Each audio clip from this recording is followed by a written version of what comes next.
are back for the Braintainment podcast. I'm joined by Rick Mirabella. We're going to talk all things runners, the red zone, fitness, mindset, everything in between. We're having a bit of a laugh off air, mate, so it's good to do this on camera and dive into your work, mates. But firstly, thanks for coming on the show. Oh, Liam, it's a bloody privilege. Thank you, mate. I'm stoked to be here. Thanks for coming out to our humble studio in Cheltenham, in Melbourne here. So I've caught up on a lot of your work, and I'm a big fan. So thanks for coming down, and look forward to unpacking not just myself and runners, but yourself after this, and we can, I guess, solve all the problems of the world, my brother. We can certainly try anyway. Well, mate, it's good to be here in the studio. I'll say again off air, I do a lot of these conversations on Zoom or audio only. So, mate, as a people person, it's fucking awesome to be, in the flesh in a beautiful studio. So appreciate you covering at the time, mate. Yeah, I love face to face, and we caught up for a quick coffee when we met, and I think it's great. I think face to face is really good, like authentic, organic, and I know Zoom is obviously a very popular thing these days. And I was with a lady this morning. I was a group that I was coaching, and she was saying 9 to 10 Zoom meetings a day on average, and I understand that's the world we live in now. But if you live in the same city, you might as well try to catch up and have an old-fashioned connective conversation. How good, mate. Well, it's good to be here, like I said. To kick things off, I want to know and guess share with whoever tunes in to this conversation the work you do with runners. So, I've shared with my audience in the past my fitness journey, some of the stuff I'm doing with triathlons and whatnot. But I'm very excited to hear about that too. Yeah, well, at least trying to, mate. It's a fucking nightmare sometimes, and I'm trying to figure it all out, the intricacies of the bike, the swim, etc. But, mate, talk to me about the work that you do. So what's Runners all about, the red zone, and how did it come about? Yeah, thanks, Liam. I guess long time, I'm always been a bit of a oscillator between physiology and endurance nerd and a real, I guess, a bit of a lad as well. So I always played footy and always ran distance, but footy took over until my early 20s at the very least. And then I went back, I studied, and I was just in a trade, and I studied, and I knew I wanted to coach in some capacity, much like yourself. And I was 21-ish, and I just said, I want to be coaching. I don't know how to make a dollar out of it, but I really love helping people, and endurance running and football were my goes, and so very similar again. So about 2006, I started coaching full-time, so which is a long time ago now. So I knew that I was on the track, and I knew that I had an ability to articulate quite simply the physiology methods that we wanted to do. But unfortunately with running, it can be very exclusive at times, and I really wanted to be inclusive and judgment free. And on the track, people do get a bit intimidated, and there's obviously other factors at play if people have only had a training age of 6-8 weeks, or so they've only been running for 6 to 8 weeks as opposed to 6 to 8 years. So I thought back then, let's just bring it indoors for the time being to open it up to all and sundry, and it worked really well. So I just hired space at a commercial gym. We started the company then, and it was Runners from 2007 pretty much, and it was just on treadmills at that stage. So, and I just devised the PRE scale, which is a very famous perceived rate of exertion scales. We devised our own Runners scale, I guess you could call it, and it just enabled everybody from I guess seasoned athletes, elite marathoners, a lot of pro AFL, VFL boys, but across the board of 75-year-olds, people that are just trying to jog for weight loss and mental health, young mums, and they all derive the same benefits, which is what I always wanted. So, and that's what was really the key. And so we knew we had something a bit different. And then I guess we started filming in 2012-ish. For different digital apps, and the current product, which is still just on runners.com, the website, but we've been in the iTunes store, and that we've scaled that back to this really good runners.com through a Kajabi app. It's hosted by the Red Zone, and it's been a really, really big hit. So we launched that at the start of 2020. So nice timing, I guess. But when you think about the other two apps that came before it, there was a lot of groundwork before that. So there was certainly no luck in it. It was just a lot of base work. And I guess the sessions now, the Runners Red Zone sessions, that people all over the world, they can just chuck their AirPods in and they listen to it wherever. So outdoors on the track, trails, grass, roads, they're 45-minute interval sessions. I don't think I've covered that ever. 45-minute interval sessions. They just try, basically, the whole structure about it is trying to improve your 5K, 10K, half marathon rhythm. Okay. So if Liam was trying to take 5-10 minutes off his 10K time, this is a session he'd want to do once or twice a week. They are interspersed between aerobic power, fartlek and speed endurance, and some hills as well if you've got access. They are filmed in great HD if you want to use them on your treadmills and good graphics and that. So if you've got a commercial gym or a treadmill, a lot of people like using them indoors. But I know now with the app that 90% of people run outdoors, which is what we want. And I think much like yourself, Liam, we've got a lot of strength every week, new strength, new yoga. We've got a lot of meditation on there. And I guess that's our, just succinct it, buddy, the holistic nature of it is really important. Yeah. So, my wife runs sound healing meditation stuff, and we've got a lot of different collaborations coming on board, and it is just all about continuing to move forward with gratitude and not having to compare yourself. The key to success, quite simply, brother, is just being able to continue to show up without having it to be a grind. That's huge. It doesn't have to be a grind all the bloody time. And I know I've spoken for 5 minutes, so I'll let you interject. Mate, good. I'll let you interject, but too many people are just trying to force a round peg through a square hole with everything, not just bloody running. They just everything. But with running and endurance stuff, it's not about that. It's about just continuing to tick the boxes, not rely on motivation, hardwire it into, and it does take a few weeks, months, years to I guess change these habits. And you speak in neuroplasticity really well, and I'm a big fan of it as well. But I don't know if I've gone around in circles there, man. But mate, that's in a very fucking small nutshell is what we are. I fucking love it, mate. That's really good. And look, lots to unpack, of course. But you kind of touched on it there. I'm really glad you did. I want to talk about what holds people back. And you mentioned, it feeling like a grind sometimes, whether it is running or some other, modality in their fitness, or even just trying to, start a business or explore a new relationship or whatever it might be. It's all arenas of life where I think the similar challenges show up. So has that been one of the big ones that you found with people that you connect with when they're not hitting their goals? Is it in large part, it just feels like such a grind, it's just not enjoyable? Is that a big challenge? Yeah, 100%. And obviously we all go through that as well, 1,000%. So the grind, and people, look, we are wired for comfort, aren't we, as human beings? And evolution has made that so, and especially the last 2 decades, we're wired for instant gratification. And we don't have to go into that sort of stuff with smartphones and everything at the tip of our finger. So it's really important that we just understand that we love the process. And I know it's a cliche, but it's just so if we come back to the system and we just systemize it, but then enjoy it as well. Look, you're training for a half Ironman. Enjoy that journey. Joe Blow down the street is training for his first marathon. We must enjoy the journey and not try to say, where the hell am I going to do this? It's just about how am I going to feel good on my next run?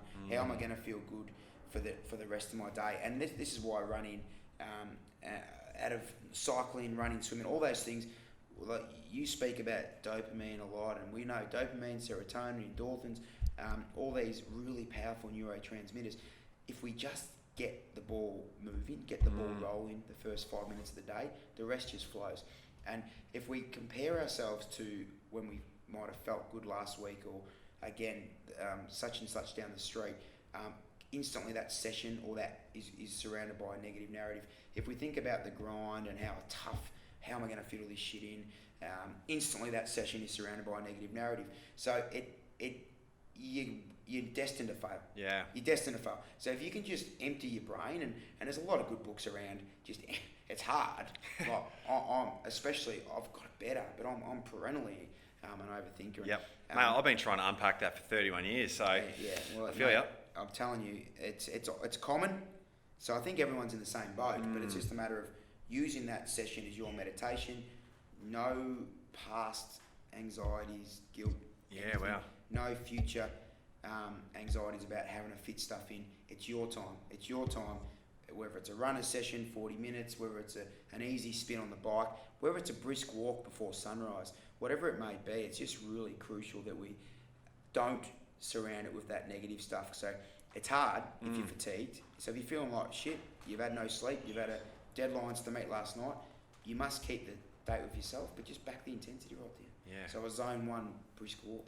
How important is consistency? So in that example, which will happen inevitably, for all of us, whether it's a poor night's sleep, you have an argument with your partner, things aren't going right, maybe you're just physically, in need of some sort of rest or recouping, right? But how important is that consistency? You mentioned maybe if you just need to back the intensity off, because I've found, certainly from my own experience, that's been huge when I've just gone, hey, I've set the date, I want to keep the date with myself. It may not be a super sexy performance, but I'm going to show up, and then that sort of breeds into some momentum. It's so much easier to keep that momentum. I find myself and a lot of people that I speak with, certainly in the fitness journey, it's that breaking of consistency. It's so much harder to start up again. Yeah. So is that a big thing that you talk about with your community? Yeah, it's large. It's I'd say 99 times out of 100, it's just got to get done. Whether it's like a zone 1 easy walk, just get up and get moving. But there is that 1 or 2 times where if you go back, and this is why we are massive, and this is another habit that doesn't happen naturally, to the wellness diaries, and obviously gratitude diaries are really large these days, but wellness diaries and stuff like that, we just rate our sleep, how we feel each day, energy level, mood, general motivation. I don't like using that M word, but general how motivated are, because if you're not motivated to train for 15 days in a row, there's something at play. So 1 out of 100, if you look back through that, you say, I really need to sleep, I really need to catch up. You take that. But if that happens 4, 5, 6 days in a row, it's an issue. Now, don't get me wrong, I work with some corporates that really enjoy moving more at night, and that's okay, unless they're doing doubles, which not many are. They might train 2 mornings a week and do the other 3 or 4 days in the PM just to clear their mind, but as long as you get it done. Yeah. We're talking about mornings because I think both our sports, I think morning is just, if it doesn't get done in the morning, it doesn't get done. Well, it's almost like the decision-making fatigue sets in throughout the day, right? And it's like, fuck, all of a sudden it's 5 p.m, 6 p.m. Of course, like you touched on, Rick, some people have the luxury of being able to do that in the morning versus some others who maybe work night shifts or whatever it might be. So of course, that's just an important caveat to point out. But if you can get it done in the morning, it sounds like that is, something to consider. I would recommend it, but I know there might be tradies, night shift, nurses, shift workers, and so it's just about you, like what works for you, and that does come back down to, you might be saying, what's this dickhead talking about keeping a diary? Just do it. If you do it for 5, 6, 7 weeks, I've had fuck all water for the last 3 days, and I've been eating like shit just because I've been on the run, or I've got the kids, and I'm just trying to juggle 4 kids' meals and stuff like that. So it's about you and just prioritising yourself. And there's no gimmicks, there's nothing sexy about it. It's just really important that you look after yourself, number one, because then everything else will just continue to flow. I think you mentioned earlier about when to fit it in. Look, you just got to fit it in. Look, it's not that easy. Do you find... So talk to us a bit more about the app. So is it essentially, I know you do some work on camera, in the audios, you've got a team as well. Are you guiding people through these sessions? Because I would think, just going back to that, enjoying the process, and we know how important that is, and it not feeling like so much of a grind, almost being able to hear someone in your ear or see an example of someone, or it can be distracting in a good way, and you can kind of get the job done, enjoy the process. So is that kind of what that experience looks like in the Runnez zone? Yeah, mate. I haven't changed too much the last 15 or so years. The sessions on camera that we film, there's always 2 runners behind us. We're throwing a bike sometimes, and so even if you are listening outside, you've got 2 teammates with you, and I get 40 to 45 minute sessions, always deriving different adaptations. So whether it's aerobic power, lactate threshold, speed endurance, but you don't have to worry about any of that science. I just guide you through it. Yep. So I just start by talking about efforts and recoveries, and let's just use a typical speed endurance session. Might be 3 times 2.5 minutes to begin with, 2.5 minutes at 90%, and again we've got pace intensity video that's very easy to follow, 90% on, and then 60-second recoveries, and the recoveries are a static walk. But I talk the whole way through to the barrel, obviously, and just talking about the 2 teammates behind me, about a bit of just go off on tangents, much similar to this, going off on tangents about different, stories, a little bit of science, so you know what's happening within your, around your body, and if you want to know that, then I think that's a nice motivator. And the last 10 minutes, Liam, is then when we come back to, the 2 people behind me, the guts and determination, the motivation, and you just get down and dirty. And we've recorded over 30 of those, so there's 30 sessions there, and they're good fun. So, the people do, like it's our bread and butter. Yeah. The strength stuff's great, and we film different strengths every week. So, but again, the strength stuff's about building the running body as well. So as a triathlete, it's about building robust, injury-proof, bulletproof, economical. Yep. You're a triathlete. We need to build running efficiency, the big four, lactate threshold, which we work on in all our sessions, VO2 max, running economy, and of course mental and mental and psychological resilience, which all endurance athletes need in spades. But if you lacking in one, you're gonna be struggling. Mate, this is a rabbit hole that we can have a lot of fun with and sort of geek out. Because admittedly, I'm personally scratching the surface of this, how important these other considerations are. Whether it's strength building, you mentioned VO2 max training, the right adequate recovery, sprint stuff. It all contributes to building that running body, to building the capacity. And this is all new to me, but I'm finding it just from personal experience. I know a lot of people tuning in will probably relate. Like, these things have a big impact, as opposed to just chucking on the runners and just going for a run with no real plan or agenda. I mean, that's amazing, certainly better than sitting at home on the couch. But would you say that's a big part for people actually reaching their goals, whether it's 5K, 10K, half marathon, whatever it might be, is that, okay, let's actually be strategic with the game plan, as opposed to just sort of turning up and hoping for the best? Because I reckon a lot of people do that. Yeah, and again, it talks to what we spoke of earlier, mate, with the people trying something different for 6 weeks and expecting stuff to change after not doing much for 30 years. And I guess you mentioned decision fatigue earlier, which is I love it. It's a great adjective or phrase, because I guess what we've been doing for so long, and what you're doing in the different sector, is take the thinking away. I really want to take the thinking away from people, and not just me, but other coaches as well. It just happens that I'm talking to them in their ears when they're running, but it's life's tough, and it's about just enjoying every day. And if we have to think about why we have to do something, or all right, I've got to do 6 times 4.5, 6 times a K, or 6 times 4 minutes, whatever it is. And I'm always thinking about planning. I just want to take that away from you. Yeah, I love that. If you've been at work all day and all these kind of stuff, and just say you've had a stressful day. We always go out with the plans to not have a stressful day. Let's just say that a real stressful day, week, month. We know through cortisol and different hormones that your body thinks it's been at war anyway. So it's been in the fight or flight mechanism for weeks on end sometimes, unfortunately. So you might have done 0 running, but your body thinks it's gone to war. So you've got less fit as the week or month's gone on. So my goal is just to take that away from you. Have a laugh. We talk a lot of shit on those sessions, believe me. Have a bit of a laugh, but continue to improve yours. And one of your calls, which I do love, mate, is the most adaptable species as human beings, and we are. And I guess this is what got me into it, to coaching. And I've loved this stuff since grade 6, is how we adapt as humans. Where we came from, but how we adapt more importantly. Like, how can I become the best whatever I can be? And I know that we've got a pretty good system there that helps people adapt really well to running 5K to the marathon. And a lot of people that can't jog 2 minutes end up running 10K and half marathons and above. So I think the decision fatigue is massive. I think if you can simplify and succinct what we do, it's just helping people to run, but taking the decision and the thinking away, and hopefully enabling them to enjoy it. Yeah. But more importantly, mate, taking the pressure off. Like, this doesn't have to be another stressor. Like, we're trying to elicit a physiological stress. Stress plus rest equals growth. But just don't have that mental stress of, I want to get 5K in under 20 minutes before someone down the street or someone on Strava or any of that rubbish. So it shouldn't be that. It really shouldn't. Once you figure that out, the rest just flows. And you spoke to consistency earlier. It's the best way to remain consistent. Because as soon as you have 5 or 6 other things in your head, like today's, I feel like shit. I'm going to run 30 seconds a kilometre slower. You do an easy jog. You do a walk.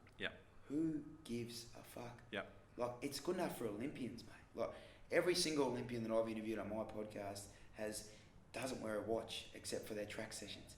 Like, why are these guys at the very pointy end not looking at their watch on their easy jogs, but you at home who's done a 70-hour working week is holding yourself to some ridiculous account and looking at your watch.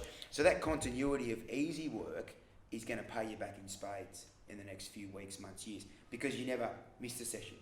Whereas if you got up, you felt like shit, you were telling yourself how shit you were, you run like shit, or even worse, you don't run at all. Yep. Or the other thing, we fall into that grey zone of just having I ran 440s yesterday, so I'm going to do it again. It's not the case. So with a runner session, you might only do 2 runner sessions a week, which is, to be honest, more than enough.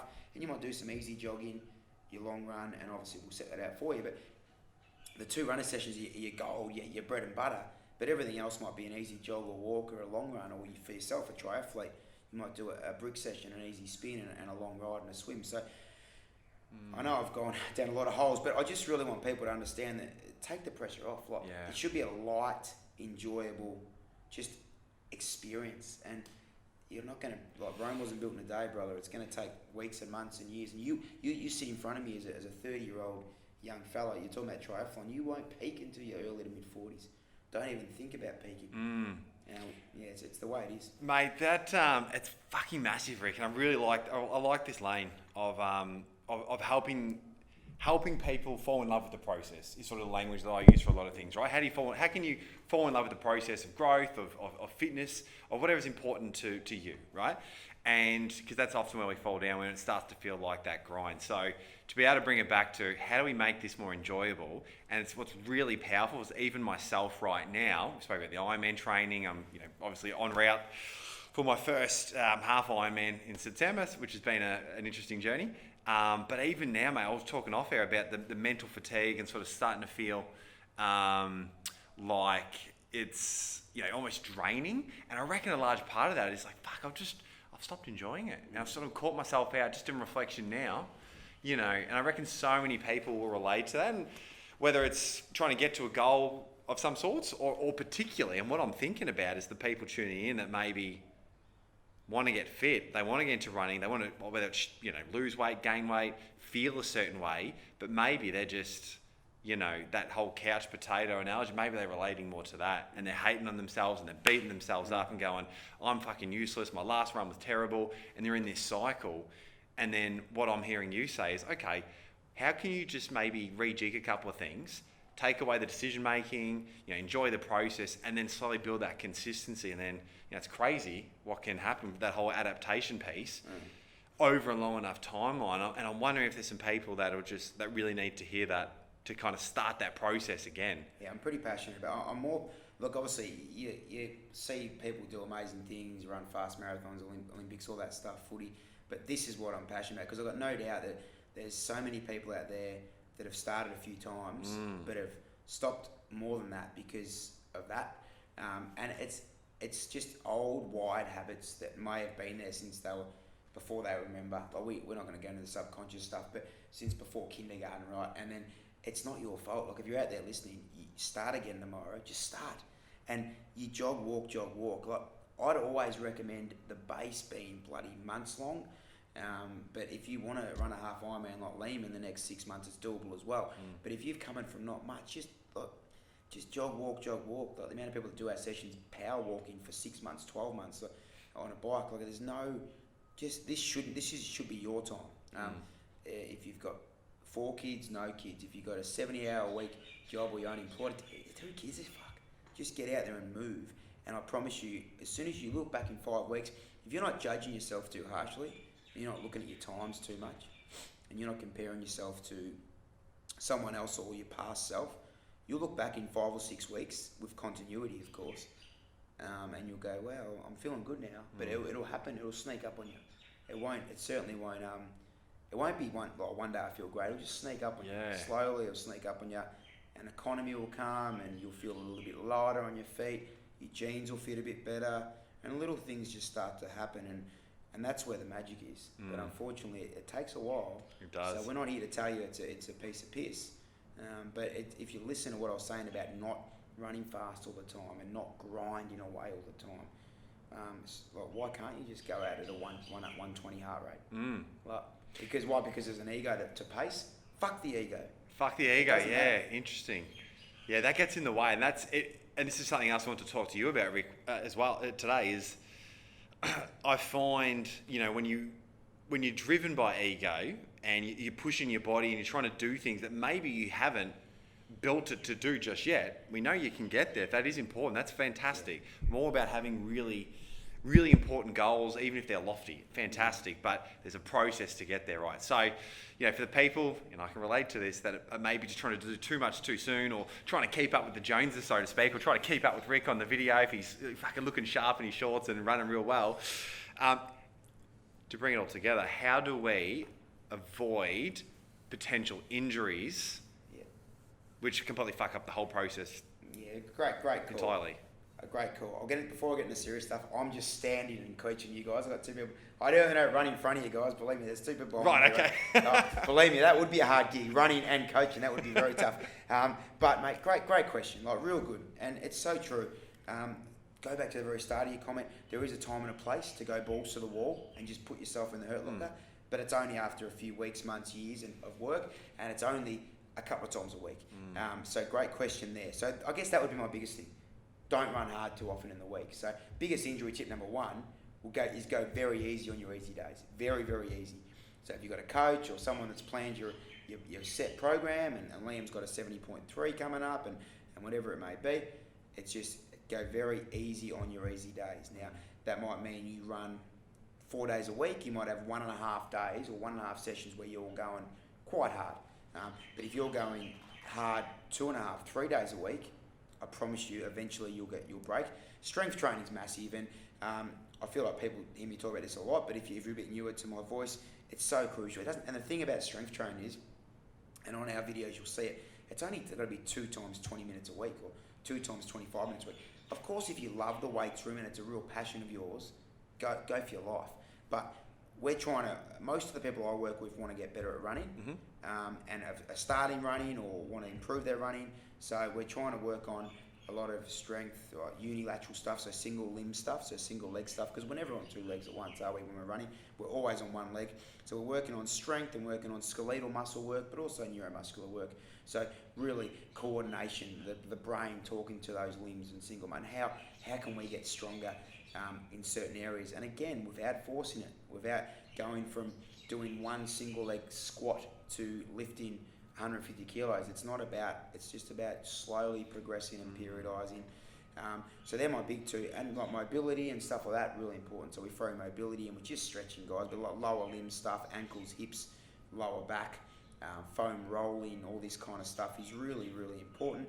And I think the one is to relax the brain. Like if you're always in the flight or fight, like way of being, if you're always on edge, if you're always anxious, 100% you're going to be immune suppressed.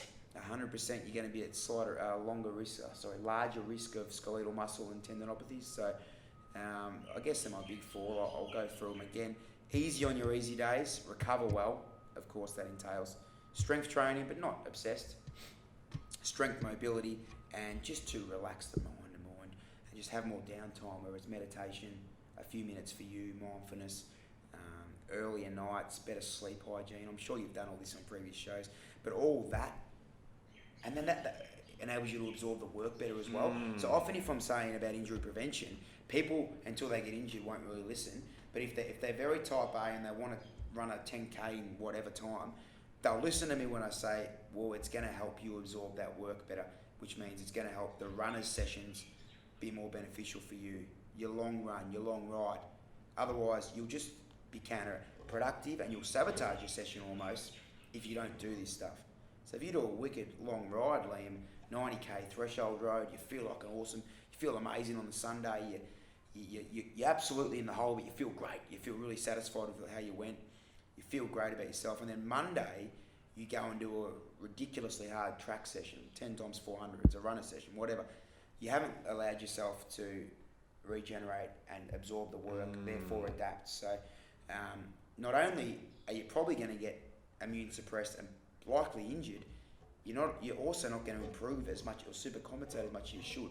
So there's a lot of things at play there. So if either one, you're going to be doing yourself a massive disservice. So again, going off on a few tangents, but I think that people relate in all walks of life. If you're missing one of them, and I can't be strong enough, the strength training doesn't have to be an obsession. You don't even have to join a gym. if you don't like weights, believe me, there's ways to do it. It's going to keep you injury free. Mate, I'm taking so much value I from want this. to race with you. I want to go the 70.3 as well. You heard it. Mate, you're on camera. I'm Get going me to in hold the you water. accountable. It's been a long time since I've done one of those. I strap the GoPro to my head when I go out on the 70.3 and look for you, mate. So I'll be right back in the water, mate. Last one I did of those, I think I was... If I wasn't last out of the water, I tell you what, there wasn't many behind me. That'll be me this time around. Oh, rubbish stuff. He's been very modest, ladies and gentlemen. He's an exquisite-looking gentleman. You can see him on the camera here, actually. It's all filters, smoke and mirrors. Rick, how can people learn more about you, and how can we get access to Runnez? Yeah, thanks, buddy. Runnez.com, runnez.com is where you can go. And look, there's lots of like-minded people all over the world that are on the Red Zone. So Runnez.com is where the Red Zone product is. And again, obviously Instagram, it's at Runnez Running Coach. Facebook at Runnez. And myself, you can email me anytime, rick at Runnez, runnez.com. I'm happy to answer any questions as well via that. And even if you do get our team on DM and that, make sure you ask for Rick and just say, I've got some questions about starting a program, or I've just started running. And do you know the ones I really want? If you're really flat, or you feel like you've plateaued and you feel like you're really struggling to get out in the mornings, or just you're not enjoying it, if that's you, you're the ones I really want to speak to and help, because I genuinely know I can.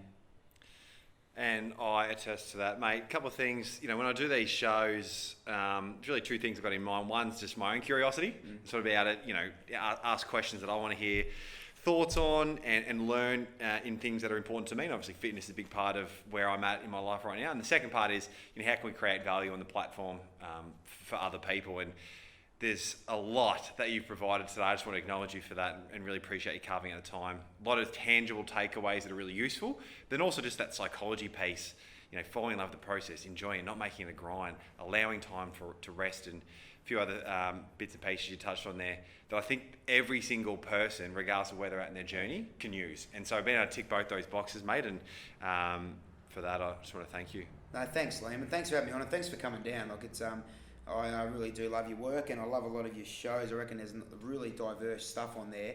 And I guess with my stuff, even though it's based a lot about running or endurance or fitness, whatever, if you're not interested in that, take it for whatever you're doing in life as well, like doing the chores or whatever it may be. Like, there's lots of monotonous things in life that have to get done. So if we can have this attitude to every day, I think we'll go a long way to living a really happy life.